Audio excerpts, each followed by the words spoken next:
কালকে সন্ধ্যে 7:50 নাগাদ একটা হ্যাঙ্গিং কেস আসে, নাম Ranjit Debbarma, son of Gohar Debbarma, approx 27 years এজে। ব্রড ডেথ কেস ছিল। তো কেসটাকে আফটার ডায়াগনোসিস যখন ব্রড ডেথ ডিক্লেয়ার করি, তারপরে পার্টি কিছুতে রাজি হয় না, পেশেন্টকে নিয়ে যেতে চাইছিল বাড়িতে।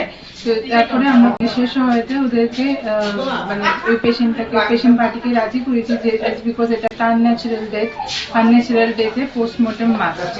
তো সেই ক্ষেত্রে তারপরে পুলিশের সহায়তা ওই ডেড বডিকে এনে বাড়ি থেকে আবার আনা হয়েছে হসপিটালে। বাড়িতে গেছিল কিনা এক্সাক্ট জানি না, বাট ওরা হসপিটাল চত্বর থেকে বেরিয়ে যাওয়ার চেষ্টা করেছিল। তারপর পুলিশ ওদেরকে এনে আমাদের হসপিটালে পোস্টমর্টমে রাখে এবং আজকে সকালে সেটা পোস্টমর্টম করা হয় নিয়ম মেনে। অনেক ঝামেলাও হয়েছে ম্যাডাম, আমি যতটুকু শুনেছি তারা পোস্টমর্টম ছাড়াই বাড়িতে নিয়ে গিয়েছিল, এরপরে বিশ্রামগঞ্জ থানা আবার তাদেরকে এনেছে।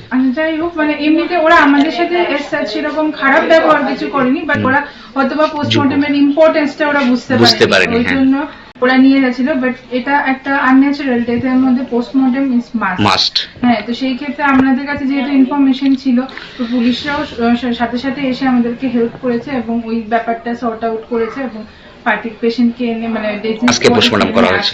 মানে কালকেই এনে মর্গে রাখা হয়েছিল, আজকে সকালে পোস্টমর্টম হয়েছে। কটার সময় ম্যাডাম তার বডি ডিসপোজ করেছেন? অ্যাপ্রক্স 11টায়। ম্যাডাম এটা কোন হসপিটাল? বিশ্রামগঞ্জ হসপিটাল। আপনার নামটা madam? Doctor Sangita Chowdhury. Thank you madam.